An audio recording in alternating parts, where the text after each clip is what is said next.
Hello guys and welcome back to my channel.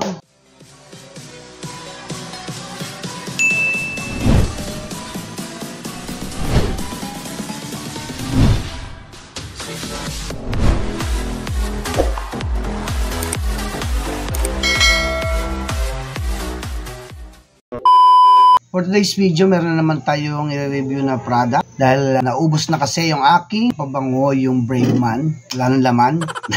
Kaya naman i-review ko yung isang pabango na bigay lang sa akin. Pero bago yan, kung hindi ka pa nakasubscribe sa aking channel, please subscribe to my channel, James World Official, at pakihit po ang like at ang bell button para lagi kayong updated sa aking mga bagong video. Dahil nga ubos na po yung aking pabango, aside sa Brave Man na nabibili natin sa mga online at isa rin sa mga mabangong perfume na nabibili natin na mura lamang, meron pang isang pabango na nagte-trending sa mga online shop. Kung saan ito ay Poison.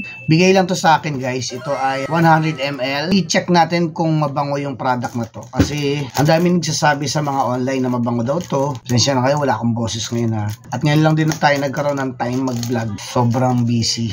Tsaka sa init. Katamad kumilos. Parang gusto mo lagi na lang nakahiga. Kaya naman ito, check natin tong pabango. Yes. Well packaged siya. Nakita nyo naman ha.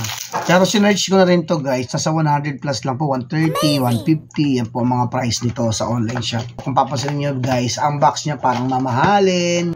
Charan. Yung lalagyan niya, ang ganda oh. Parang naalala ko yung mga CK1 na pabango ko dati. Ganito yung mga lalagyanan niya. So cover up siya. Spray natin guys.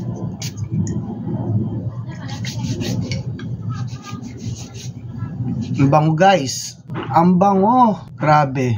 Basahin natin to. Ang ingredients ito ay alcohol, denant, perfume, fragrance, aqua, water. Parang cool water yung amoy niya. Pag inamoy mo siya, parang siyang cool water. Alam mo yung parang kang bagong paligo. Fresh ka lang. Wala akong idea kung saan made to. Kasi sa box wala namang nakalagay din. Search natin sa Google. Ito guys na Poison na to, ayon sa Google. Parang nakalagay dito is made by Christian Dior in 1985. So, sabihin, kilala pala tong pabango na to. Christian Dior pala ang gumawa nito. Ito ay made from Italy. Hindi ko lang sure ha guys ha, kasi ayun yan dito sa Google. Iano ko na lang, screenshot ko na lang. Ilagay ko na lang dito sa aking vlog. For final review, itong Poison perfume ay sobrang bango. Depende kasi yan sa inyo eh. Para sa akin kasi mabango siya, hindi siya matapang. Hindi siya amoy masangsang sa ilong. Okay siya. Parang fresh lang siya na para kang bagong paligo. At affordable pa siya kasi sinerch ko talaga siya sa mga online shop like Shopee, Lazada, Tito Shop.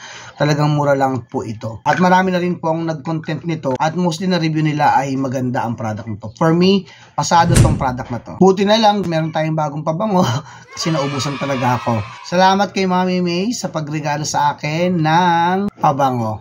And happy birthday po sa inyo. Paano yan guys? That's all for today's video. Kaya naman hanggang dito na lang, hanggang sa muli. Paalam!